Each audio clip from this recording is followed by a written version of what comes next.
No matter what the activity was, another thing that we always tried to push was to teach an attitude. Mm-hmm. And that was, I think, the most important thing for us. Because if you have this philosophy of activities based on just fun, well, then every activity you're going to have to try and outdo yourself, otherwise it won't be fun for them. Okay. Does that make sense? Yeah, absolutely. And so we tried to teach an attitude that was, you can have fun no matter what.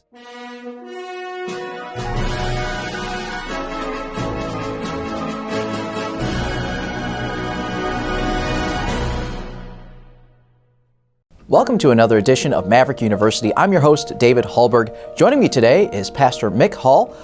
Brother Hall has been the youth pastor at Faith Baptist Church in Bourbonnais for 10 years and had served on staff there for 13 years, and we're lucky to have him with us. He's here for our Old Past Conference doing some preaching for us, and he is now a pastor of the Heritage Baptist Church in Burlington, Iowa, just 9 months or so, I think. Yeah, going on month 9. We actually moved over there December 1st, and then I took over officially as the pastor on January 1st. Wow. So yeah, it's been quite a change, and we're excited for it. As I've been saying, just trying to roll with the punches and hope nothing lands too hard. But it's been a fun ride so far for sure. Well, in another conversation, maybe in the future, we can talk about that transition from being an assistant pastor, youth pastor, to being a pastor of a church, and just new perspective, I guess, and kind of get your thoughts on that. But what we want to do today is talk about your role as a youth pastor. You served on staff for 13 years, 10 of which was youth pastor of Faith Baptist Church in Bourbonnais. And I want to talk a little bit about youth activities. Whenever a teenager thinks about youth group, that's what they think of. Right, I mean, sure. You're in the elementary school, and you can't wait till one day you get in the youth group and you get to do all these fun, crazy activities with the youth pastor. And it's really a highlight of any teenager's week or their month whenever they have a youth activity. And so we'll talk a little bit about that, and just to kind of break the ice and break the topic, what are some of your favorite memories as a teenager with some youth activities? What are some of your favorite memories? I think when I think back to those years, there's a lot of different activities that we did. And I think when you look at different ministries, every ministry is set up different, so every youth department is going to be set up different, and every youth department is going to have different activities. And I think back then, just because of how busy the schedule was, Northwest would have an activity like once a quarter, as opposed to every week or every month. It was typically once a quarter. And there were activities like scavenger hunts and that we always looked forward to. And Brother Reed, my youth pastor, he would do it up big, as you can remember. Yeah. We would have a big treasure chest at the end, and it would several $100s worth of prizes. So it made it worth putting your heart into it. Yeah. And then the next thing that I really remember is just the activities like skiing. Sure. Right. I loved skiing. I've been skiing most of my life, but being able to ski as a teenager with my friends, going skiing with like Mark and Todd Opshendik and Tony Sanchez and Austin Marriott, others, yourself. Yeah. That was a lot of fun, and so I wanted to take a lot of those activities with me. Sure. When I became a youth pastor. Well, tell us a little bit about some general guidelines that you used. Maybe Pastor Angel, kind of passed down to you. What does he desire for his youth group activities to be like, and how to operate and run them? Sure. When we had activities, just as Northwest had to find out what was good for their schedule, we had to find out what was good for our schedule. Sure. And at one time, there were activities extremely... when Pastor Angel was youth pastor, they would have an activity every week. So 52 activities a year, if not more, but at least every week they were doing an activity. And then the other side is, once a quarter, like here at Northwest. Sure. And so what landed for us is we would do an activity once a month. Okay. And that's just worked out. That's what worked out for our schedule, and that's because you've got school and sports and all of that. That's already pulling on these families' schedules. So just once a month was a good thing for us. Okay. And then when we did them, Pastor Angel, he always wanted to make sure that the activities that we did, that I thought them through. I was able to have fun but be safe. He wanted to make sure that we could stay within budget. Okay. And so he would just make sure that we did a lot of those. Whether that always happened or not, I can't exactly speak to that, but he did. And I remember very distinctly one time, it was actually a school activity, but me and the principal, we were heading up this activity, and so we went to, it was a museum, I think. So we left, then on the way back, we hit some traffic. And so traffic slowed, and we ended up getting back from that activity like an hour late. And, Pastor, he really wanted to make an impression on thinking through details. So he had us go around and apologize to each of the parents who had been there waiting for their kids to arrive. Because driving a school bus at that time of the day should have been something that we thought about. So that was a lesson that I learned working with him in order to kind of think through some of these things that are more than just money. Are you having fun, right? It was, okay, but when are you getting back, and how are you doing that? So those were some things that he really helped me with to think through as far as guidelines for the activities. Yeah, because you're trying to create an activity that's fun, that's enjoyable for the teenagers, but on the other end of it, for the youth pastors, a whole lot of not fun logistics. Yeah. One thing that we, no matter what the activity was, another thing that we always tried to push was to teach an attitude. And that was, I think, the most important thing for us. Because if you have this philosophy of activities based on just fun, well, then every activity you're going to have to try and outdo yourself, otherwise it won't be fun for them. Okay. Does that make sense? Yeah, absolutely. And so we tried to teach an attitude that was, you can have fun no matter what. And I think I was taught that from my dad at a young age. We were actually, when I was just a little kid, we had the day off of school, and so as a family, we loaded up the van and we drove off, heading to a ski resort, and we were going to go skiing for the day. Our van ended up breaking down. Oh, end of day.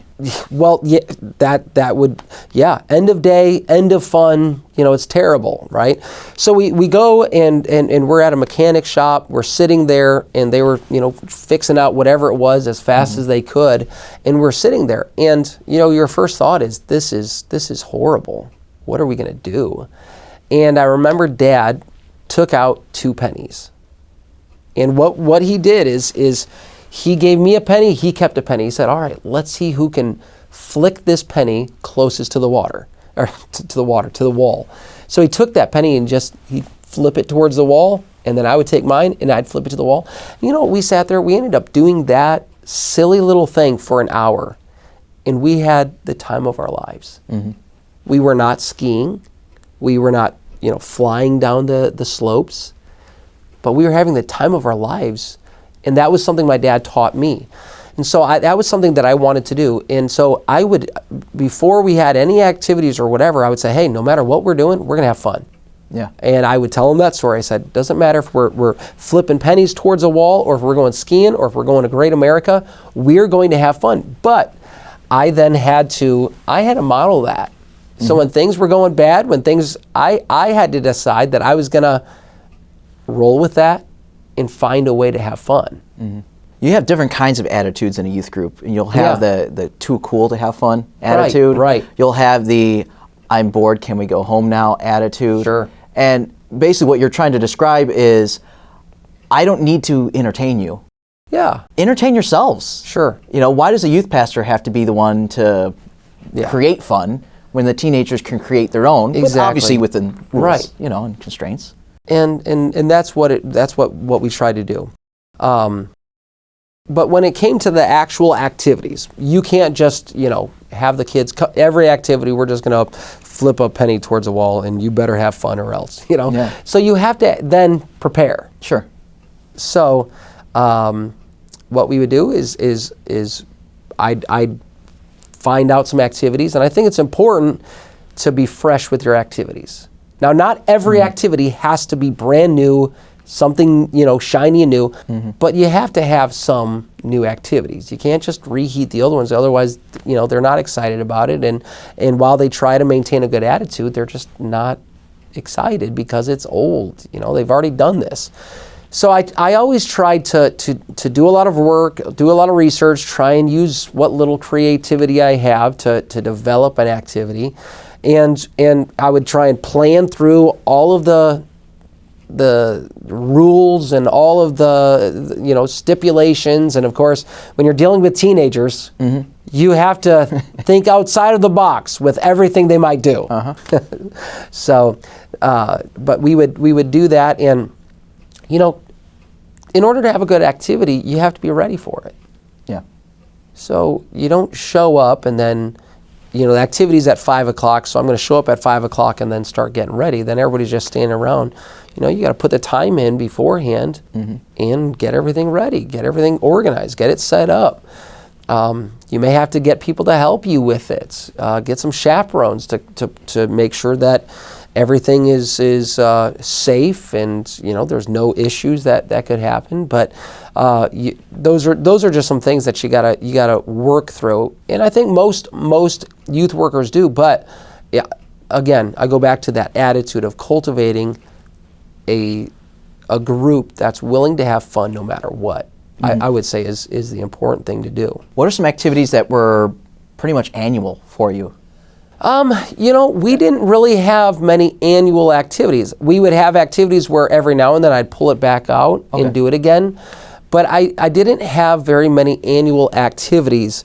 I would say one of the activities that we did was it's one called Human Battleship. Okay. And it's not the old, put a sheet down the middle of the floor and, throw stuff over. It was where they would take cardboard boxes, and I'd give them some time, and I'd say, all right, build yourself a battleship. Here's the team. You've got 5 team members. Okay. Build a battleship. But it's got to be something that you can pick up and carry. So everybody would go and they'd build a battleship, and the first time everybody would make this thing huge. They make it monstrous. They'd have lots of cardboard on there, and then everybody gets in on, and so I'm counting down. All right, you got 10 seconds. And they're putting their, and then if people finished up early, I'd give them some markers and they could color or whatever. Just be silly with it.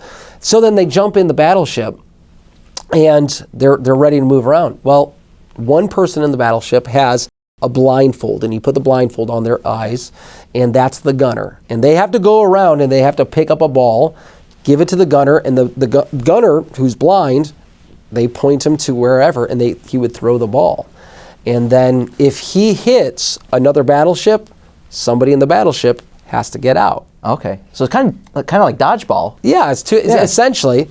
And so you do that, and then after the first round, I always say, all right, you can modify your battleships. And then from the monstrosities, it gets whittled down to just one little strip of cardboard that's all the way around. But they had fun. So that was one that I would pull out, and we would do,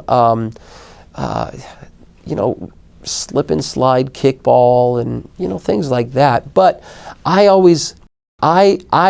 didn't want to do an activity that if I thought back to as a teenager that I would get kind of bored doing again. So I just always thought of new things that we could do. And every now and then pull one of those out that, especially when they start saying, hey, can we do that one again? Hey, can we do that? We'll see. And then eventually I'd pull that one out. Okay. So what kind of resources did you pull from? Obviously you're talking about maybe you're just sitting in your office being creative, or? There was some of that.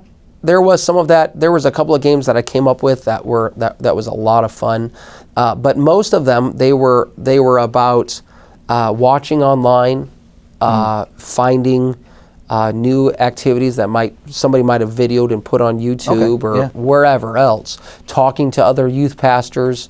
But I did a fair amount of research to try and find new activities. One thing that I did find to be important was to be flexible with your activities, because there are just sometimes when you think you've got the greatest game ever and it's going to end up awesome, but then as you're going, you realize this is not. This is not how I pictured this, huh? No. Okay. No. And so I mean that you gotta kind of be flexible with that. And so the way that I thought about it, and maybe this is the wrong way to say it, but would be to kind of read their excitement or read their energy in a game. And if you're seeing, and especially your core, your kids who are always excited about stuff, if you're seeing them kind of they're trying their best, well, change something. Yeah. Shift. I try to always have an extra game in my back pocket, so if we're going and this is just not working, all right, put that away, let's do this. And then we can move into another game and have something else ready. Because ultimately it's about them. It's not about you doing your game. It's about them having fun. Yeah. And sometimes you have to be humble enough to say, that was a bust. And I've had plenty of those. In fact, probably some of those stand out the worst, but you just brush it off. And I decide that I'm going to have fun. I'm going to have a good attitude, no matter if my game was terrible or not. I'm going to just enjoy it. Yeah. Is there a benefit to having other laymen in the church who can come in and be, if you will, assistant youth pastors to help you organize activities or be designated chaperones? Right. Or there definitely is. And I had a number of activities where I had a lot of people help me. Just because the bigger activity, the more help you're going to need. And while I didn't want to do those all the time because I didn't want to burden our people, I still used them because that gives them an area to serve also. Absolutely. So I wanted to utilize that. Thank you so much for talking about some of these youth activity ideas. And we didn't talk about too many specifics of particular activities, but no doubt a youth pastor going into it, they think it's all fun and games when reality is you're the one that has to do all the hard work. Right, exactly. And make sure they're having fun. One thing also that some people, they think about or whatever is, of course, the best activities have some sort of spiritual aspect to them. That I would say those are the best. But my opinion on it was always that those are the best, but not always do you have to have that. And because again, it depends on your ministry, depends on how you are. Where I was at, these kids are in Christian school, most of them. They're in Christian school, so therefore they're in chapel, they're in services, we're going to conferences. And so there were times when there was a whole lot more preaching going on. And so to have an activity where it was, more preaching, sometimes it was okay to have some balance to it, to where we just come and we just have a good time. So while I encourage folks to try and work in a spiritual aspect to it, don't beat yourself up if you don't have it.